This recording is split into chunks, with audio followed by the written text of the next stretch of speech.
ऐसे अगर वाहियात मामलातों को फॉलो करने वाले युवा हों तो उनको सिखाने के लिए तो मैं समझता हूँ कि लाठीचार्ज तो बहुत कम हुआ, बहुत कुछ हो जाना चाहिए। बिहार में पलायन कभी नहीं रुकेगा। जो पढ़ लिख नहीं रहा है उसको बाहर जाना ही है। एक कहावत है, शीशे के महल में रहने वाले लोग दूसरे के शीशे महल पर पत्थर न फेंकें और नहीं तो रिटर्निंग पक्का जब आएगा ना तो उनके महल भी टूट जाएंगे। इसका वजह स्पष्ट यह है कि जहां भी वो रहे हैं, जिस भी थाली में खाए हैं, केवल छेद करने का काम किए हैं। रही बात रोड की तो उसका तो जाल बिछा दिए हैं, अब पुलिया चौपाल का कोई ठिकाना नहीं। नमस्कार, आप देख रहे हैं स्पेशल इंडिया न्यूज और मैं हूं बादल कुमार। अभी हमारी मौजूदगी जमुई जिले के अंतर्गत झाझा विधानसभा में है, जहां पर कि आप मेरे साथ देख सकते हैं जनता जनार्दन जुटी हुई है। चलिए इनसे जानने का प्रयास करेंगे कि आखिर इन लोगों का इस बार जो है समर्थन किस ओर है, एनडीए या फिर इंडिया महागठबंधन। हमारे स्पेशल इंडिया न्यूज में आप सबों को स्वागत है। सबसे पहले हम ये जानना चाहेंगे कि आप इस बार जो है किस मुद्दे पर वोट करेंगे और आपका समर्थन किस ओर है, किस ओर रुख है। बिहार बहुत आगे विकास के रूप में बढ़ चुका है और पूरे बिहार में एनडीए की लहर है। सभी जाति सभी धर्म के लोग नीतीश कुमार को फिर से पुनः मुख्यमंत्री बनाने जा रहा है और झाझा विधानसभा में दामोदर रावत अपार वोट से जीत होने जा रहे हैं। इसलिए इस एनडीए में हर जाति के हर समुदाय के लोग वोट देने जा रहे हैं। अगले बार दामोदर रावत 1600 वोट से जीते थे, इस बार 16,000 वोट से ज़्यादा से वोट से जीतने जा रहे हैं। इन्होंने कहा कि नीतीश कुमार को पुनः फिर से मुख्यमंत्री बनाएंगे। विपक्ष कहते हैं कि अब उनका दिमागी संतुलन ठीक नहीं रहता है। और कहीं ना कहीं ये बयान जो चिराग पासवान भी दिया गया है भूतपूर्व में, अभी हम नहीं कर रहे कि करंट, बहुत दिन पहले का आपने वीडियो अगर देखा होगा, आप इस पर क्या आपकी प्रतिक्रिया है? जहाँ तक विपक्ष के जरिए विपक्ष के द्वारा वर्तमान नेतृत्व पर सवाल उठाए जाने की बात है तो विपक्ष का काम ही होता है सवाल उठाना, प्रश्न चिन्ह खड़ा करना। लेकिन दिमागी संतुलन उनका सही है अथवा नहीं है, इसका फैसला तो आने वाले कल में आम जनता करेगी, जब अपार बहुमत के साथ एक बार फिर एनडीए की सरकार यहाँ बनेगी और उनके नेतृत्व में बनेगी। नीतीश कुमार जिंदाबाद, दामोदर रावत जिंदाबाद, दामोदर रावत जिंदाबाद, नरेंद्र मोदी जिंदाबाद, गृह मंत्री जिंदाबाद। यानी कि आप लोग जितना भी है सब एनडीए समर्थक हैं। बिल्कुल पूरे बिहार। आप इस बार जो वोट करें किस मुद्दे पर करेंगे? विकास किए हैं नीतीश कुमार, विकास किए हैं, बहुत विकास किए हैं। विपक्ष कह रहे हैं कि हमारे समय में जब राजद की गठबंधन थी तो उस समय जो है लाखों युवाओं को नौकरी दी गई, लेकिन जब से ये गठबंधन टूटी है तो उस तरह से अभी तक युवाओं को जो है लाठीचार्ज करवा रहे हैं पटना में। ऐसा क्या कहें? अच्छा सुनिए, नौकरी जो दी है वो तो नीतीश कुमार ने दिए हैं। 10 का तो नीतीश कुमार को हुए थे, नौकरी नीतीश कुमार ने दिए हैं। क्या ऐसा ही बोल? जी, इससे पहले तो लालू का टाइम में, उस टाइम में तो नौकरी था ही नहीं। आदमी कितना पढ़े लिखे सब बेरोजगार हो गए, जिसके वजह से बाहर जाने पड़ा सबको। और आज का डेट में जिस मुद्दा पे बात कीजिए, हर एक मुद्दे में तो अच्छा ही है। रोड भी उतना अच्छा है, शिक्षा उतना अच्छा है, बच्चों का पढ़ने के लिए उतना अच्छा हर चीज़ दिए हैं। साइकिल हो गया, छात्रवृत्ति हो गया, प्लस में कि जीतने के बाद तो फिर जैसे और भी अच्छा करेंगे। तो और इसमें क्या हम बोल सकते हैं, नीतीश कुमार सुपर, और झाझा विधानसभा से एकदम फुल बहुमत से वो जीतेंगे। जहाँ तक आपके जरिए यह कहना हुआ कि लाठी चार्ज की गई, सवाल है कि विरोध किया जा सकता है, प्रजातंत्र है, लेकिन असंवैधानिक रास्ते का प्रयोग करने की इजाज़त किसी को भी हमारा संविधान नहीं देता। विपक्ष तो कहती है और जनता भी कहती है कि आपके सरकार में तो थोड़ी देर पहले भी कहा कि विपक्ष कुछ भी कहेंगे ना, उनके पास तो मुद्दे केवल आलोचना करने के अलावा कुछ है नहीं। स्टूडेंट भी कह रहे हैं, जहाँ जहाँ हम स्टूडेंट हैं तो आखिर दिग्भ्रमित स्टूडेंट भी होते हैं ना, जो किसी दल खास से प्रभावित होकर के ये जो संवैधानिक तंत्र है, संवैधानिक प्रक्रिया और तरीके हैं, इसका पुरजोर से और संवैधानिक ढंग से समर्थन कर देते हैं।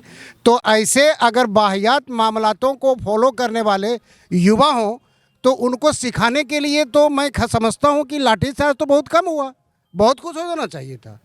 हाँ, अगर संवैधानिक रूप से वो बात नहीं सुने ये तो फिर सवाल उठाया जा सकता है, लेकिन जब संवैधानिक रूप से वो सुनने के लिए तैयार है, युवाओं को आज कॉन्ट्रेक्चुअल बेसिस पर ही इतनी ज़्यादा संख्या में नौकरियां दी जा रही हैं, हर डिपार्टमेंट हर विभाग में आप देखेंगे तो एक संविदा के आधार पर आज प्रतिनियुक्तियां हो रही हैं, क्योंकि रेगुलर वैकेंसीज के ज़रिए इन पदों को भरने का अधिभार जो हमारे राजकीय कोष पर आएगा उसमें सरकार हमारी सक्षम नहीं है। तो उस स्थिति में तो हमारी सरकार बेहतर कर रही है। रही जहाँ तक बात हमारे इस झाझा विधानसभा की, तो आज उनका एक प्रतिमूर्ति के रूप में हमें जहाँ तक छोटा एक अनुभव रहा है इनके साथ, माननीय दामोदर रावत जी के साथ, तो मेरा मानना है कि लक्ष्मीपुर में ही अगर एक बात की जाए विकास की, तो मैं समझता हूँ कि जब प्रखंड 1957 में हमारा लक्ष्मीपुर प्रखंड का बिल्डिंग बना था, बीच में छत बिछत कर दिया गया, लेकिन अपने गृह प्रखंड में वो गगनचुंबी इमारत प्रखंड सहंचल कार्यालय बनाने के पहले लक्ष्मीपुर में इन्होंने न केवल शिलान्यास किया बल्कि बनवा करके उसका उद्घाटन करके सुचारू रूप से काम भी हो रहा है। आज हॉस्पिटल रेफरल की बात करिएगा तो उसको पुराने भवन को तोड़कर उसको बिल्कुल ही नवीनीकरण कर दिया गया है और तमाम सारी संसाधन से उसको लैस कर दिया गया है। एएनएम यहाँ पर हॉस्पिटल चलते हैं, क्लासेस होते हैं। राजकीय कन्या की विद्यालय की बात थी जो भूमि के अभाव में नहीं हो पा रहा था, तो आज 1 महीना 1.5 महीना पहले उन्होंने शिलान्यास कराया। कुछ लोग हालांकि कहते हैं कि ये तो चुनावी वर्ष में शिलान्यास कर देना नेताओं की फितरत होती है, लेकिन मेरा मानना है कि अगर आने वाले कल में अगर मगर भी नहीं बल्कि आएंगे ही आएंगे तो ये उस भवन को भी बनवा करके दिखा देंगे।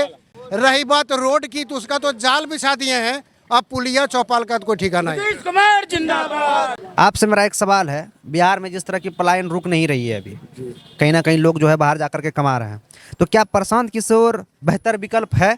जी नहीं, नीतीश कुमार बेहतर विकल्प है। ऐसा क्यों लग रहा है? क्योंकि प्रशांत किशोर कह रहे हैं कि हम पलायन रोक देंगे, रोजगार का बिहार में बेहतर। पलायन कभी नहीं रुकेगा। जो पढ़ लिख नहीं रहा है उसको बाहर जाना ही है। जो किशोर के बारे में क्या सोच? कुछ नहीं, प्रशांत किशोर कहीं कुछ नहीं रहेगा। एनडीए प्रशांत किशोर के बारे में जिस तरह से वो बोल रहे हैं, प्रशांत किशोर जी सरकार पर इल्ज़ाम लगाते हैं हमारे एनडीए हुकूमत पर कि जुमलेबाजी की सरकार है, लेकिन मेरा अपना एक मानना है कि उनसे ज़्यादा जुमलेबाज कोई है ही नहीं। इसका वजह समाज को दिग्भ्रमित और ठगने वाला उनसे ज़्यादा कोई दूसरा कलाकार है ही नहीं।